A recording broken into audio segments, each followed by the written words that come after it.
Hey folks, Brian here. Before we get started, I just want to ask those who are listening who have not done so to please like, rate, review, and subscribe to the Confessions of an Arcade Addict podcast. And to those who have already done so, thank you very much, and please tell a friend. Now then, on with the show.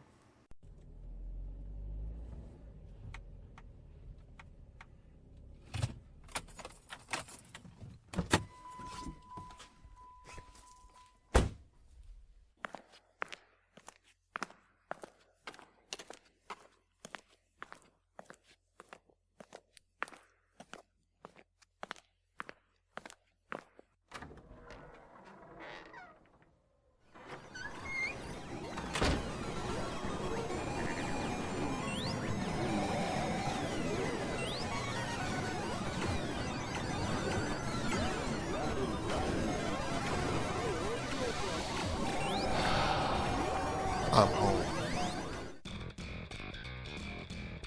Welcome to the Confessions of an Arcade Addict podcast, an introspective look at video gaming from the classic era to the modern day. Now here is your host, Brian.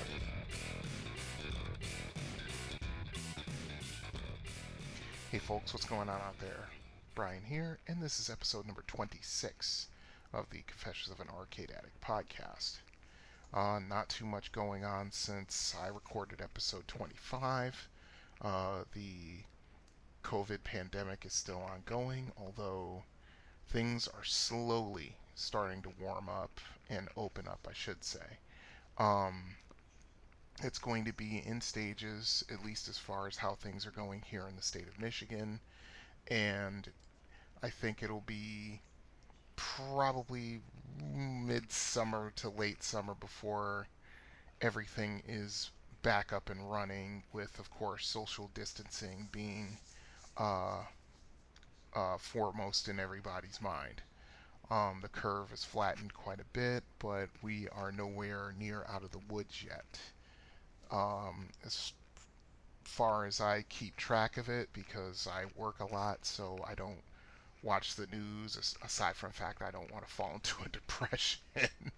um, there are those doctors that are saying there's going to be a second spike of cases of COVID, but we shall see what's going on. Several states have opened back up fully, and we'll just see what happens from here. I mean, we are all in undiscovered territory. We don't know how this is going to go down. We don't know how it's going to shake out. I have been seeing, as I've been going through my delivery area and pickup area, there is a Zap Zone right near one of the clinics I go to visit, and I see I think they're ramping up to start up business again, probably within the next month. Um, and, small businesses have taken a massive hit. A lot of small businesses have been shut down by this because, of course, they can't maintain until business comes back, which is unfortunate. Um, I've been following Marvin's Marvelous Mechanical Museum on Facebook. They're in a rather tight situation as far as hanging on until the green light is given to open their doors back up. I can only imagine what the arcade in Brighton is going through, and various other places. I mean, movie theaters are going to be hit the hardest out of this, without a doubt. That's just my personal feeling on it. I think a lot of people have discovered that it's pretty cool if you've got the right equipment to stay in and watch a movie rather than going to a movie theater and dealing with all the social difficulties that occur from it, if you will. As far as gaming goes, I haven't been playing too much. I picked up more hours from my home care, and usually after I get home from work and the home care side hustle, I'm too tired to do much. I do play some games every once in a while. I've been playing some 2600 games in emulation. I haven't touched BattleTech in a while, or Nova Drift for that matter. Yeah, my son, wrecked my computer. I don't know if I said anything about it in episode 25. I think that happened right after I posted episode 25. But yeah, he poured fruit juice in the vents in the top of the computer, and yeah, it's kaput. I mean, it's a 10-year-old computer, and I had full plans on replacing it anyway, but you know, it's still rather upsetting, shall we say. Let's see. Uh, let's see. I've been playing Elite Dangerous. Oh, that's right. I got back into uh, Sega Genesis. Sega Genesis emulation, and been playing my favorite Genesis game, Shining Force. I will talk about that in a future episode of Are You Experienced? And probably relating my top 10 Genesis games in top 10. So stay tuned for that. That will be quite a ways down the road, but I do have those things planned. Um, I also play Streets of Rage 4 every so often. I need to really start getting back into my games. Oh, that's right. The other thing I've been doing, I started playing NBA 2K14 again. Um, I don't play the My Career storyline. I play the Association. That's where you have full control over a basketball team as far as minute rotations, who starts, who is the sixth man, who's a bench warmer, who's a role player, and you can also play the games fully, which is what I did.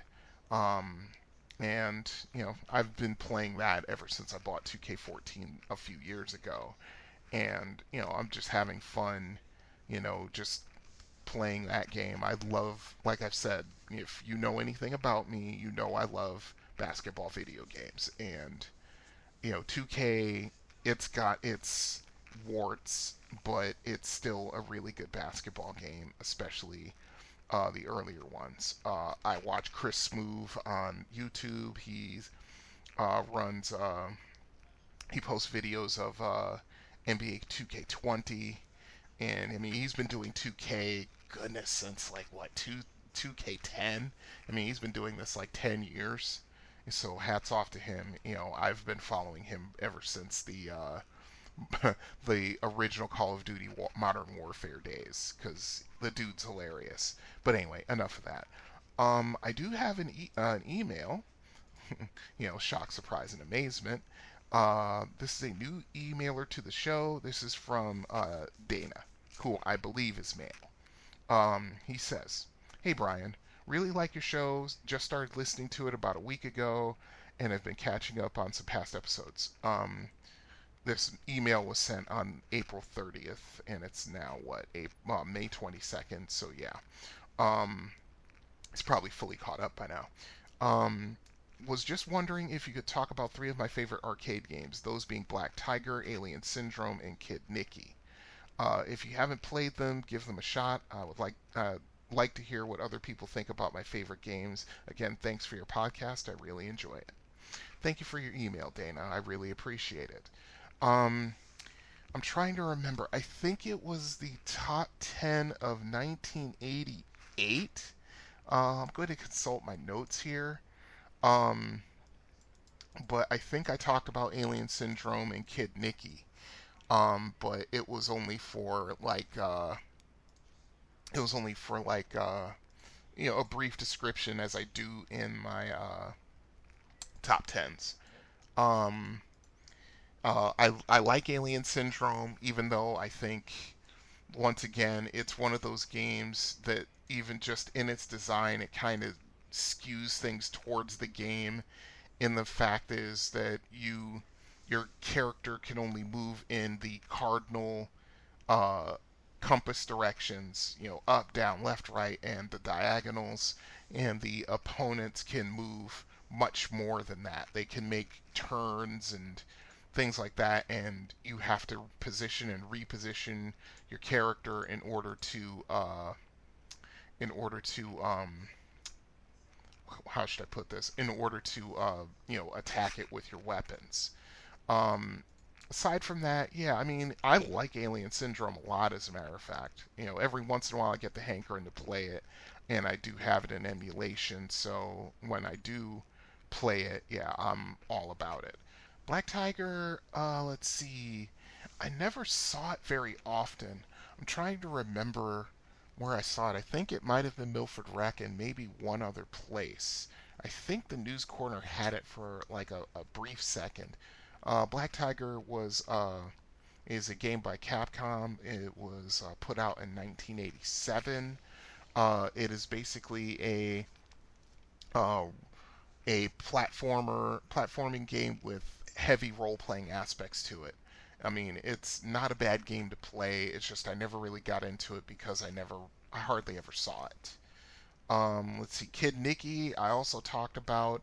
Um, like I said, I wasn't very, shall I say, generous with my words when it came to Kid Nicky, but basically what it is that, um, yeah, it's a basically a beat 'em up game, and it's done in this really weird anime style, and I really wasn't a huge fan of it.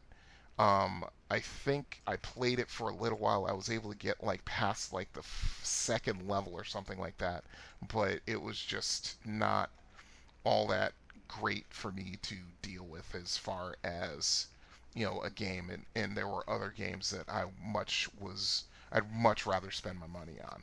I mean, I'm sorry if that's not what you wanted to hear, Dana, but you know, I always said that if I was going to do this podcast, I was going to be honest about my feelings when it came to certain games and situations, as you'll find out in future episodes of this podcast. Yeah, there is a story time coming up that I am not looking forward to writing, much less relating to you guys, The Office, but I said I would be honest, so honest I will be. But yes, once again, thank you for your email, Dana. And like Dana, if you want to contact the show, ask about any games you're curious about or games you used to play back in the day, and you want to commiserate about it like Dana did, get a hold of me. Arcade Addict Brian, all one word, at gmail.com. Also, there is a phone number for voicemails. That number is 734 743 2433. Also, social media is up and running as always. Um, I am on Facebook, Instagram, Twitter, and Tumblr. Facebook, I think, has the biggest presence. I found out recently that now I'm up over 400 people following the page, and I'm really grateful for that and humbled. I mean, it took almost a year of doing this podcast to get to 300, and then it took less than a month to get to 400. I mean, of course, COVID has a lot to do with it because there are a lot of people staying home, and a lot of people have turned to podcasts. I mean, I'm not complaining at all, far from it. But yeah, I mean, I'm very grateful that you guys are tuning into the show. And as always, please, as I say in the little bumper before I start the show, like, rate, review, and subscribe. If you've subscribed, please tell a friend, and hopefully we can grow this podcast into something. I mean, I have ambitions to go on Twitch and play arcade games, or maybe other types of games, and stream those, and if I can afford some sort of game player's rig or something like that, that's like a pipe dream, long, long, long in the future. If this podcast continues, that's something I would love to do, is to sort of uh, do it sort of galloping ghost style, where there's a camera on the game player, and then there's a camera on the screen showing the gameplay and the action and so forth. I would love to like go to like Pinball Pete's with that, or go to the arcade in Brighton with that, although it's a small place, the arcade in Brighton. I don't know if there would be enough room to do something like that, but at the very least, I'm willing to try it. Um, I do have designs on going to Galloping Ghost. Probably, I'd say maybe next summer, if I can get the finances together. Because not only I want to go there, I want to hook up with Jack Danger, go to his place, play some pinball, um, go to several other arcades in the greater Chicagoland area, uh, hook up with Greg from Arcade Impossible, you know, and go down, check out his arcade basement and stuff like that. That's my major ambition as far as this podcast goes. Um, and that reminds me, I do need to DM Greg Hansen and see about getting him on the show. Um, and yeah, I'm going to do that soon. And also, I'm going to interview my friend Mark, yeah, but he's going through a lot. He owns a small business, and with the COVID going on, yeah, his 99.999% of his attention is on keeping his business afloat, which I understand. Once things calm down for him, we'll set a time aside and we'll get him on the show, and we'll share some stories and stuff like that. Um, I'm probably going to see about getting my friend Edgar on the show. He's probably out of the four of my friends when we were all in high school, him, my friend Dave, my friend Rob, and myself. Edgar was the biggest video game head next to me, and he's helped me out researching information for the show, and I, I he's been doing me a solid for the last few months. So I figure I get him on the show, and we can recount some stories about our video gaming history and our friendship through the years. So yeah, that's all coming. Let's get right on with the show. I've got a little bit here. Um, it's going to be an interesting show. I think you'll like it. So let's just get right to it. Top tens.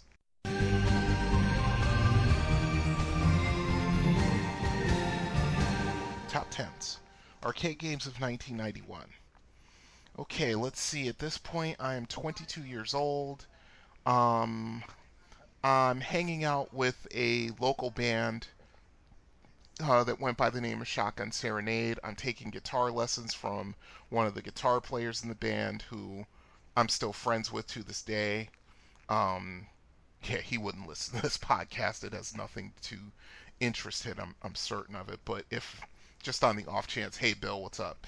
Um, let's see, what else am I doing? I'm working quite a bit in 1991. Um, and for an arcade addict like me, these were certainly not the best of times when it came to video gaming in arcades. They were hardly the worst of times, but the only places that were still going were Milford Rec and Artie's Place. Although Crazy Eight's arcade started, I want to say like the latter third of this year. As I've said before, I believe this arcade arose from the ashes of Spanky's because there were some game machines in there that were in Spanky's close to the closing of the place. But this place did not have anywhere near the number of machines Spanky's did. I think at the height of their powers, I think Spanky's had like, oh goodness, like between 50 and 70 machines. This place only had 20 to 25. Um, People went here because um, they got Mortal Kombat and Street Fighter 2 Champion Edition, which both those games came out in 1992, and also they got WrestleFest, which is a game that I played quite a bit at Crazy Eight's arcade. It was like the only game that I really liked, that I really played when I went there, aside from maybe a game or two of Life Force. But aside from that, yeah, there wasn't that much there to interest me. There were also a couple of mom and pop video stores in my neighborhood that opened up, and they had arcade machines in them. and I used to go to them as well. One place I've talked about it before. I can't remember the name of the place. My brain is saying Showtime, but that wasn't it. Um, that place had a Bride of Pinbot machine, and because of that, to this day, that remains my all-time favorite pinball machine. They also had an SNK machine with that was a Neo Geo machine, I should say, with Fatal Fury and Sengoku. I will be talking about these in my top tens actually. The News Corner was still around, but as now I worked in Trumbull Mall, which was the north end of that was the on the north side of town, which was just across the town line into Trumbull. I didn't go downtown very much now, um, so I didn't have much reason to be there. There were games to be played, but you had to make an effort to find them or even to get to them. That's just how it was. Okay, once again, this is a top 10, no particular order. These are games that I played in 1991 that I thought were the best. So here we goes. Here we go. Captain America and the Avengers. This was a wonderful game that came out, and I was really impressed with this game. I loved it. It was fantastic. You could select from the Avengers. Now let's see if I can do this from memory. It was Captain America, Iron Man, Hawkeye, Vision, and I'm missing one or two, and I can't remember what they are. I probably should play it and get the proper information, but I'm just going off of my personal recollections. It was a fun beat 'em up game where you would go up against the um, various Marvel super villains, in your attempt to rescue the Earth from the machinations of the Red Skull. Um, like I said, great game. Great game, good beat 'em up. It was a quarter eater though. I have watched several videos on YouTube about people who play this game, and of course, with some beat 'em ups, you have to play them a certain way in order to get through the game without on one quarter. And unfortunately, this game was no different. Okay, Fatal Fury. Like I just said, this was in a Neo Geo machine in the video store in my neighborhood. It was a really good fighting game, um, and you chose one of three characters to uh, um, get to the end and beat the boss, Geese Howard.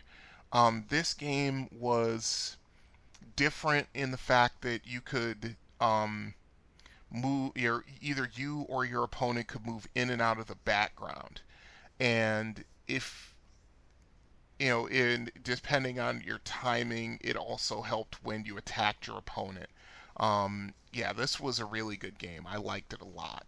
God only knows I spent a lot of quarters playing this game trying to beat it. King of Dragons. This is a one of the fantasy-based beat 'em ups by Capcom.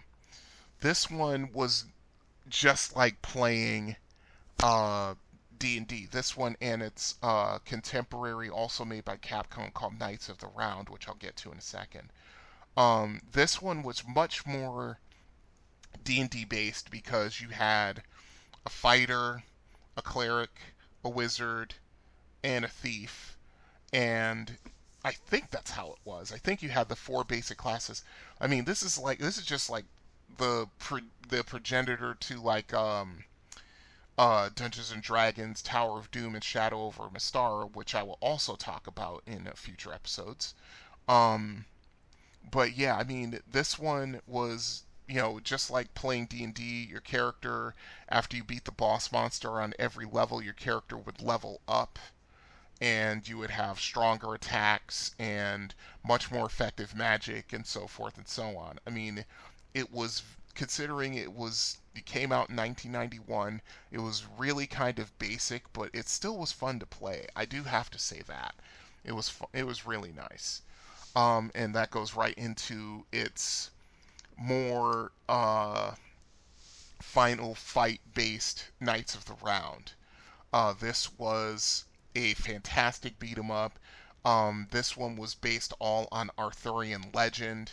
You could fight as Arthur, Lancelot, or Percival, and you basically went through levels, went through all these levels, and there was a lot of strategy involved. You could ride horses and attack from horseback. Um, and there were a lot of difficult bosses to beat. The end boss is really hard. I know, because golly knows I've spent enough money on the game. I didn't beat that game until it came out on the Super Nintendo. I think in like 1992, if I'm not mistaken. But yeah, I mean, it's a lot of fun. I mean, it like I said, it's like Final Fight, but with fantasy and Arthurian legends as the main focus, as the storyboard, if you will. But yeah, it was a lot of fun. Rimrock and basketball. Oh, let's see. Where did I first start playing this game? I want to say that was at. I'd say it was either Milford Rec or Artie's place. I think it was one of those two places. I want to say the News Corner had it, but I think my memory is not serving me well at this moment. Of course, this is a 5-on-5 top-down basketball game where I mean it's sort of like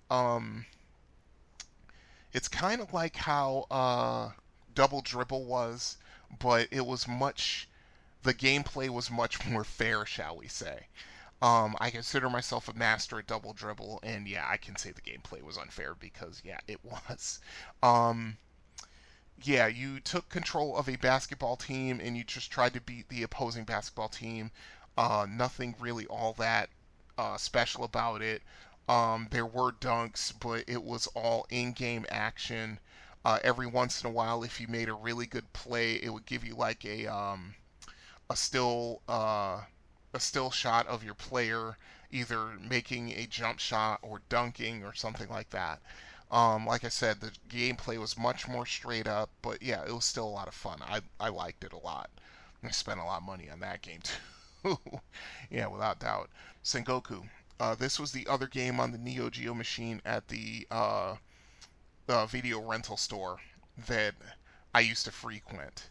Um, in this one, it's a beat 'em up, but it's got a lot of high level Japanese fantasy elements through the game. I mean, you start out as a um, martial arts fighter, and you get power ups through the game, and then you through when you achieve certain power ups, you actually gain the ability to shape change.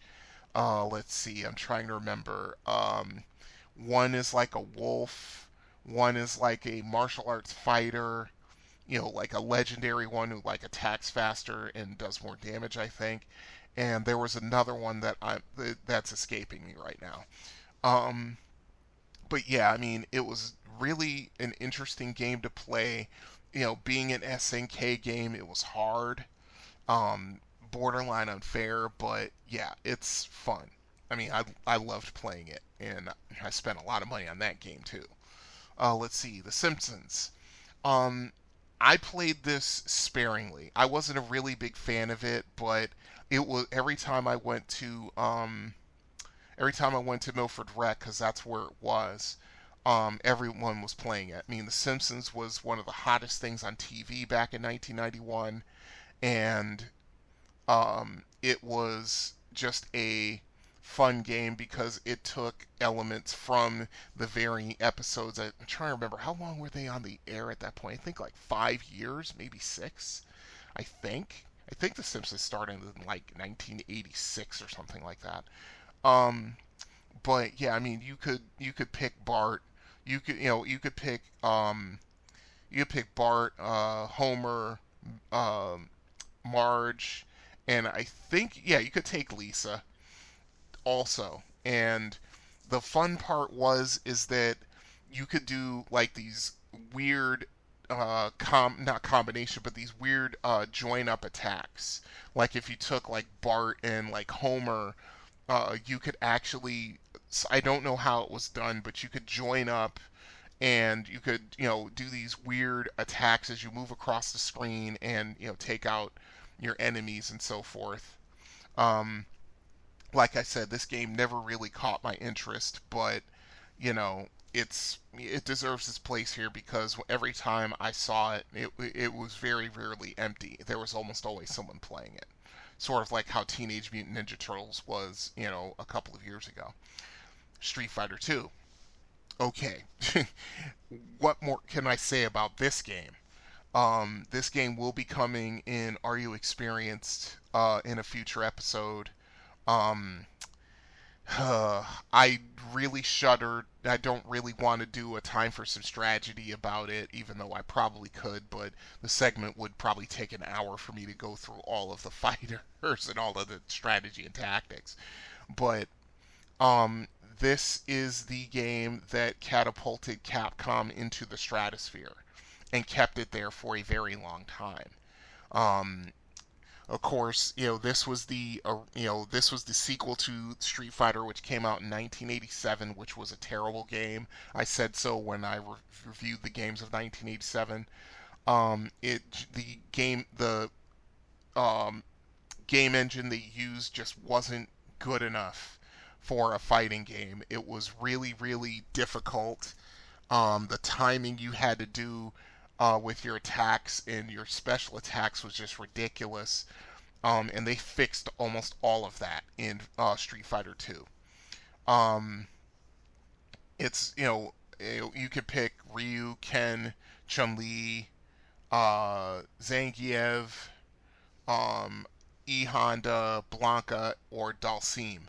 You could only pick those 8 to go through various fights to get to the bosses of Shadowloo, which are Vega, M Bison, not M Bison, excuse me, Balrog, Vega, Sagat, and M Bison. And it was back in 1991 and 1992. It was an accomplishment if you could beat this game, because the way, or at least the way I saw it played. Let's see who had Street Fighter 2. Both Marazzi Duchesses. Well, actually, all the Duchess restaurants in the area. There's one uh, near where I live in Bridgeport. There's a second one in Fairfield, and there's a third one in Shelton. And those are all towns around Bridgeport. Every Duchess had a Street Fighter 2 machine back in 1991. Um, and everyone was more interested in playing each other than actually playing the game. That's just how it was. And it was just a lot of fun to play against other people. I didn't get really good at it until probably about 1992. And I didn't really start beating it with regularity until probably about 1993. But yeah, I mean, I love Street Fighter 2. It's always, it's always great to play it. I mean, I'm more into into Champion Edition, which I will cover when we get to the games of 1992. Um, that's my jam. I mean, Street Fighter 2 is okay, but the gameplay was revised and refined in Street Fighter 2 Champion Edition, and that's the game I always play if I'm presented with a choice. But we'll get to that. WWF WrestleFest. Oh man, this game was absolutely fantastic. Um, this took WWE Superstar, WWF Superstar, sorry, which came out in 1989, and it just went to the next step with it. Now you had many more wrestlers to pick from. I think you had 12. Let's see if I can remember them. Hulk Hogan, The Ultimate Warrior, Mr. Perfect, Sergeant Slaughter, um, Jake the Snake Roberts, Ted DiBiase, Demolition Smash, Demolition Crush. Oh goodness, I'm missing some. Oh, Earthquake. I'm missing like 3 of them. I'd have to look at the game again, but those are the only ones I could pick off the top of my head. Um, but yeah, this game is fantastic. And the fact that if you went into you could first of all you could pick the kind of match you wanted at the beginning. You could do either the tag team title quest or you could do the Royal Rumble. Um, the Royal Rumble was basically you would start out with another wrestler and you would battle it out in the ring, and every like minute or so of game time another wrestler would come in, and you basically the wrestlers would keep coming in and coming in.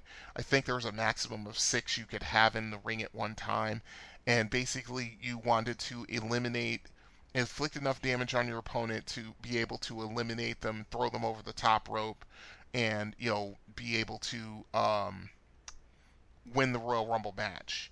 And of course, the um,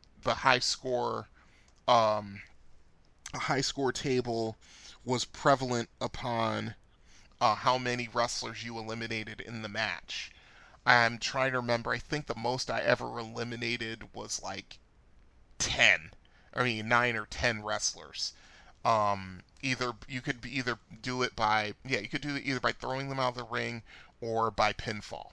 So yeah, I mean it's a great game. And then the tag team quest, it was basically like WWF Superstars, except now the third match you got into was a steel cage match, which changed the gameplay some. And of course, the fourth match is going up against the tag team champions, which are the Legion of Doom, the Road Warriors, Animal and Hawk. Which that was always stressful because those guys inflicted a lot of damage and they took a lot of damage. But basically, you have to go through 2 sets of 4 matches to beat the game, and which is awesome. And the high score table for this one was prevalent upon the number of wins that you got, and it's just a lot of fun. I love this game. It's one of my favorite wrestling games of all time. Probably like I'd say probably top 3, top 5 definitely, but probably closer to top 3. Okay, and Sunset Riders. This game I only played uh, infrequently because I think the only place that had Sunset Riders was Arnie's Place. I think it was either them or Milford Rec, but I'm pretty sure it's Arnie's Place. I was watching actually Zallard 1, the guy I talked about when it came to a Punch Out and Super Punch Out. He played Sunset Riders 2. He played it also, and basically getting through the game on 1 credit. I believe it was him. But yeah, basically you could pick one of I think 4 characters which have their own attributes as far as shooting and moving and that kind of stuff, and you have to go through various stages to get to the end boss to beat the game.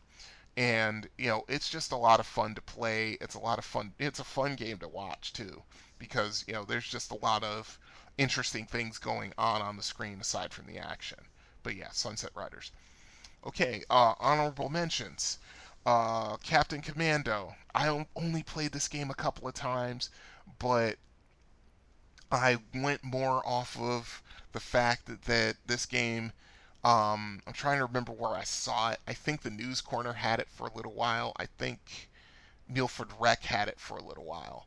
Um, but yeah, every time I went to Milford Rec, which was pretty infrequently also at this point, every time I went there, somebody was playing the game. And that's kind of what I remember of it. I mean, I only played it once or twice. I don't think it was quite for me. I think there were other things I wanted to play, so yeah. Captain Commando. Terminator 2. This is, of course, the video game tie into the movie Terminator 2 Judgment Day. Um, and it's basically a rail shooter. I was never really huge on rail shooters, but I played it once or twice. I mean, it was okay, but I never was. The only rail shooter I really liked was maybe Operation Wolf, and I didn't like it very much. Just the rail shooter genre was never my jam, so yeah. And Super High Impact Football. I played this in emulation recently just to kind of get a feel of what it was about, and basically it was sort of like a precursor to Mortal Kombat in a way, because the way the players moved and everything like that kind of reminds me of it. But yeah, I mean, it's basically a football game, and of course, it was pretty violent. You had some pretty nasty hits and things like that. I seem to remember, I think someone got taken off the field on a stretcher, things like that. But, it was an interesting game. I mean, it was fast. You had to make like split-second decisions where to throw the ball on offense or who to pick on defense to try and defend, to keep the opposition from scoring and things like that. It was a fun game. I have to admit, it was. And those are my top tens with honorable mentions for 1991. Um, if you've got a game that you played back in 91 that you think should be on this list, hey, get a hold of me. ArcadeAddictBrian at gmail.com, and we can talk about it, or at least, talk about it through emails and whatnot. Okay, so with all that done, let's move on to Are You Experienced? I'm too old for this.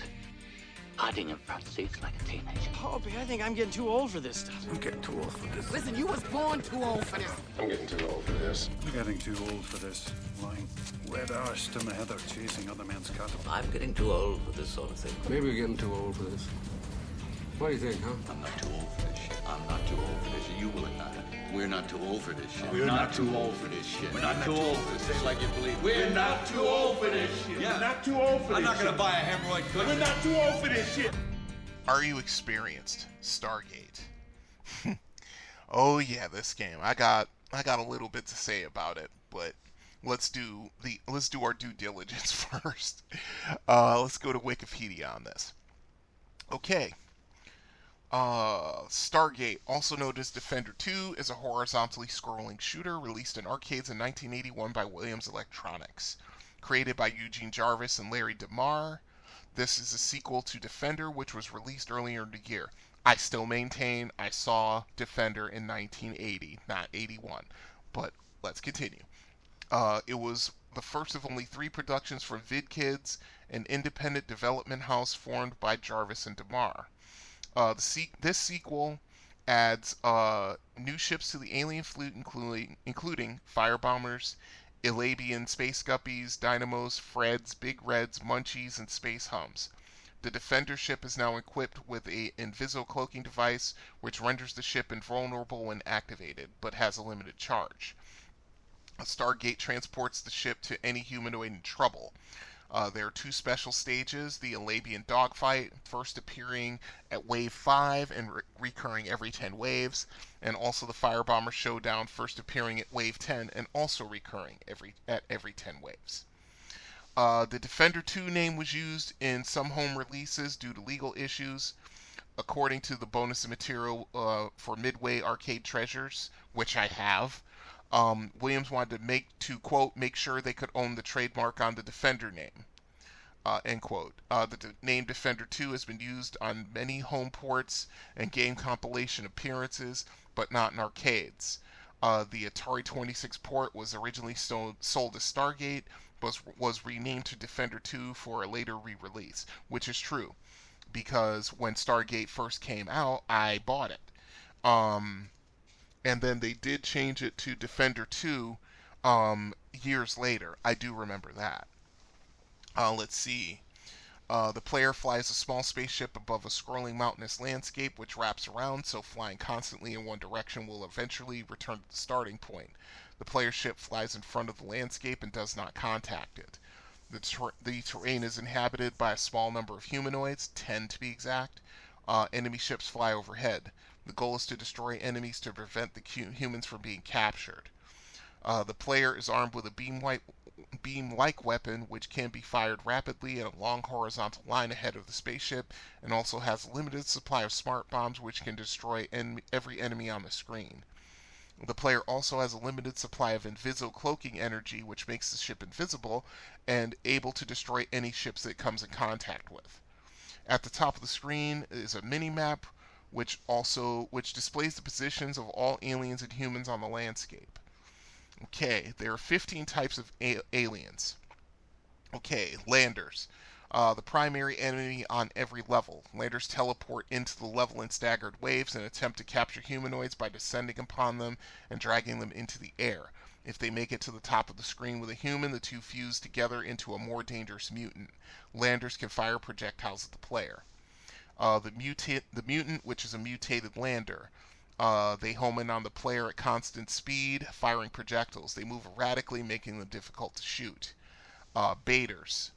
A flat iridescent spacecraft that teleports in if the player is taking too long to complete a level. It homes in on the player and attempts to match their speed. Attempts. Just like in Defender, a baiter is faster than your ship at full thrust, while they're firing accurate projectiles. A difficult opponent due to its unbeatable speed and tiny horizontal cross-section, which makes it very hard to shoot. Bombers, a box-shaped alien that lays stationary mines in the air. Pods, a star-like alien that bursts into a number of swarmers when shot. Swarmers are tiny teardrop aliens that move very quickly in an undulating fashion, difficult to shoot. Firebombers, a rotating variation on the bombers which shoots high-speed fireballs at the player. Yllabian space guppies, an undulating attacker which attacks in swarms and homes in on the ship. Freds and big reds, square aliens which look like they are constantly opening and closing their mouths. Similar to firebombers, they launch tiny versions of themselves called munchies, and they are also, just like baiters, they are faster than your ship at full thrust. Dynamos. Diamond-shaped ships composed of clusters of space hums which periodically break off to attack the ship independently. Once all aliens, except for fireballs, space hums, baiters, freds, big reds, and munchies are destroyed, the player progresses to the next level. The game starts with 10 humanoids inhabiting the planet. Landers will attempt to capture and fuse with them during play.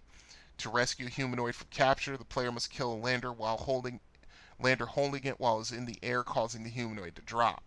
At low height, the humanoid can survive the drop on their own, but if the lander is killed at too high an altitude, the player must catch the humanoid with their ship and return him to the ground, otherwise he will not survive the drop. A player's ship can carry as many humanoids as are alive on that level. The humanoids can be killed by the player's weapon just as easily as the aliens can, so careful aim is required when firing near them. If all the humanoids are killed, the entire planet explodes, leaving the player in empty space. This also has the unfortunate effect of turning every lander into a mutant, making the player's job very difficult. Oh, ain't that the truth. Let's see. Every time a player completes 5 waves of enemies, wave 6, 11, 16, and so forth, the planet and all 10 humanoids are restored. Let's see. Alright, we can go into the scoring. Why not? Let's see. As well as the points gained by killing aliens, scores are also rewarded for the following. Humanoid falling back to the ground without dying, that's 250 points. Catching a falling humanoid, 500, 1,000, and 2,000 points, depending on the humanoids carried at the time. So if you have one and you catch another, that's 1,000. You catch another after that, it's 1,500. And every humanoid after that is 2,000 points. I'll talk about that in time for some strategy. Returning a humanoid to the ground, 500 points. Every humanoid that survives the level is 100 points per humanoid for the first wave, 200 for the second, up to a maximum of 500 points from the 5th wave onward. End of wave humanoid bonus. If all the enemies are destroyed and a humanoid is falling to the ground, the player receives a 2,000 point bonus if the ship is positioned at the ground level directly under the humanoid, so as to simultaneously catch the humanoid and place it back on the ground. That's not easy to do, mind you.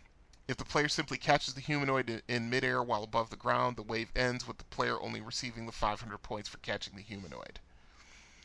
Okay. Let's see. The controls. The control system of Stargate expands on that of the Defender arcade game. Oh yeah, it does.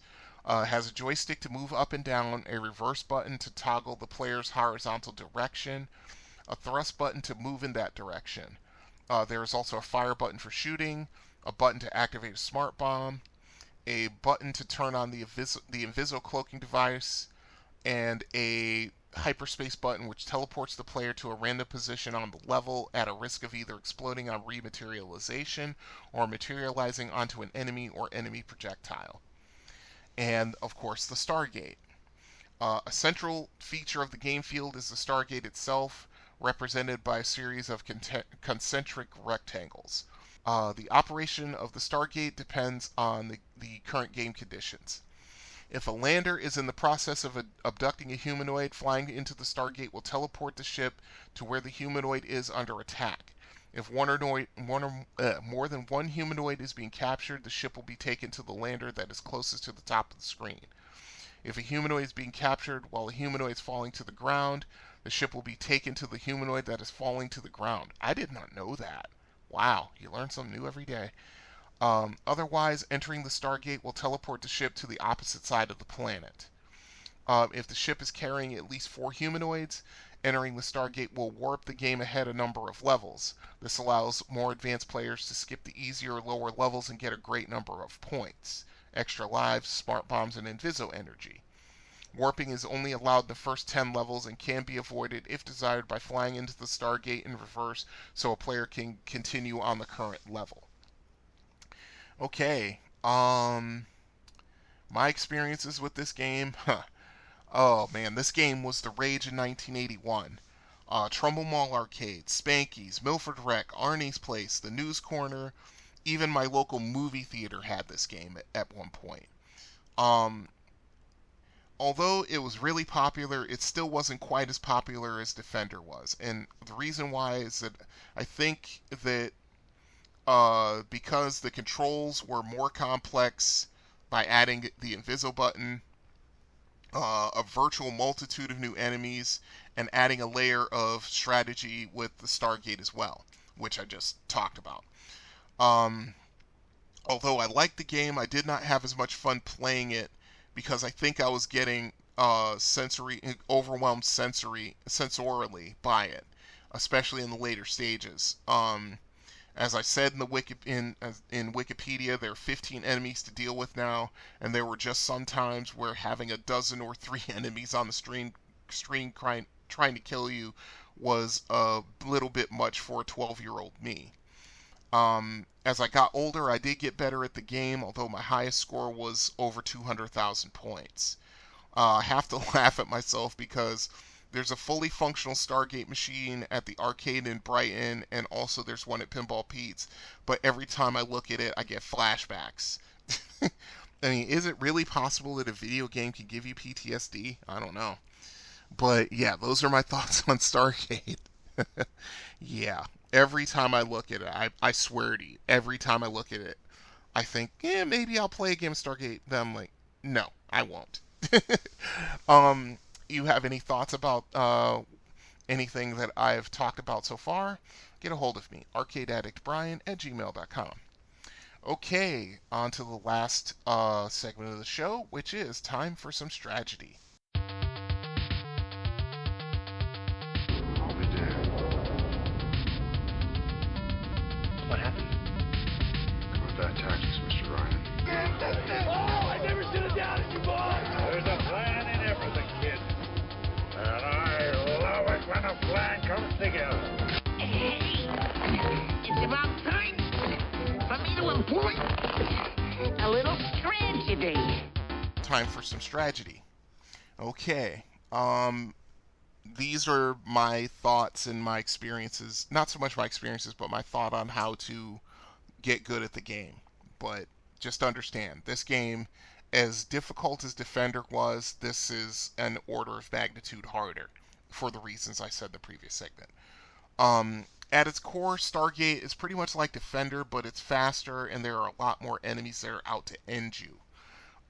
You can play it straight up like its predecessor, or you can warp ahead to level 5, and from there, if you're really good, you can warp ahead even further. If you're just learning the game, I would suggest not warping ahead, though it's easy to do. There's a lot to deal with in Stargate, starting right from the first wave. You have some Yllabians, some dynamos, and some firebombers to destroy along with the landers. If you're playing the game straight up, just shoot everything, but if you're going to warp ahead to level 5, just post up near the Stargate. When you hear a humanoid being captured by a lander, fly into it, shoot the lander, rescue the human, and hold on to it. As I said in the previous segment, the first human is 500 points, second is 1,000, third is 1,500, and every human rescued after that is 2,000 points. Make a beeline straight for the Stargate, and you'll warp ahead to level 5, and you'll get a bonus of 2,000 points per human remaining. So if you don't use a human, you get 20,000 points, which will give you 2 free lives, 2 smart bombs, more invisible energy, and now the fun really begins. One trick I learned for extra points is to actually rescue 9 out of the 10 humans on the first wave. If you have 4 or more, basically, when you're going to rescue a humanoid, you fly towards the Stargate, but before you fly into it, you hit the reverse button and fly into it backwards. That way, you'll be able to transport to where the humanoid's being kidnapped. If you rescue 9 out of 10 humanoids, you should have about 20,000 points already, and once you warp ahead, you'll get pretty much close to 40. You'll get somewhere around 40,000 when you warp ahead to level 5. Some of the better players back in the day, they would just rescue 4 humanoids at level 5 and warp ahead to level 10. But it's harder to do on level 5. As you would think, the landers move faster. The firebombers are shooting at you, and they're shooting fast, quickly at you, to where you actually have to concentrate on them specifically in order to kill them, because they'll just keep shooting fireballs at you almost as fast as you can shoot lasers at them. The Yllabians are harder to deal with because now they're all starting to group up together and attack you wolf pack style, which, you know, the easiest way to take them out is to use the Inviso, but I'll get to that. The dinos are more aggressive, the freaks start coming after you, and so forth and so on. I think maybe out of all the times I played Stargate back in the early 80s, I think I warped ahead to level 10 once.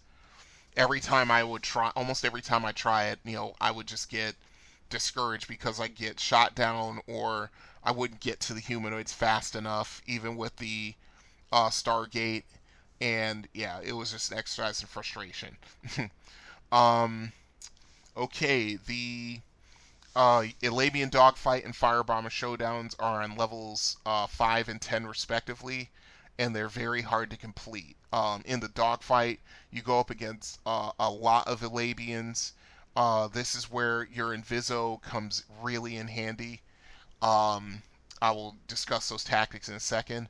The firebombers are tough because they're shooting really fast at you, and you not only have to evade these shots, but you also have to see where the firebomber is going and kind of lead your fire to where it's going to be so you can actually hit it without worrying about the fireballs it's shooting at you. Both of these quote-unquote bonus stages test your ability severely. Make no mistake about that. Okay, my tips are as such. When you're in trouble, use your Inviso. Not only are you invulnerable to enemy fire, but you can also destroy the enemy just by running into them. One of the best ways to deal with tons of enemies on the screen was to hold down the Inviso button and thrust in reverse quickly while you're firing. Now, it's not easy to do because you're basically having to manage 3 buttons almost simultaneously, but it is possible. It just takes practice. Once you get it down, now you have the advantage, but the only thing you have to worry about is using up all your Inviso. You always have to keep at least a little bit of Inviso in reserve for emergencies. Otherwise, be frugal with your smart bomb use and try to finish these waves quickly. If you waste too much time, baiters, Freds, and Big Reds start teleporting in, and of course, like I said, they're faster than your ship, so running from them doesn't really help a lot. And then if you waste any more time, then they'll start teleporting in like one every second, and you could just kiss that life goodbye. Stargate is a tough, tough, tough game. Probably the hardest game out of all the games I've played, with maybe one or two exceptions in the, oh goodness, what? Oh, 43 years I've been playing video games. Um, this is probably one of the toughest games, top five for sure. It will test you to the limits of your ability and beyond. Make no doubt about it. You have to be ready for that at all times. You play this game, understand you're in for a real challenge. Okay, so those are my thoughts and tips about Stargate. If you have any of your own, you know what to do. arcadeaddictbrian@gmail.com. And actually, I was mistaken. I have one more segment to go before the end of the show, so let's get right to it. Arcade Review.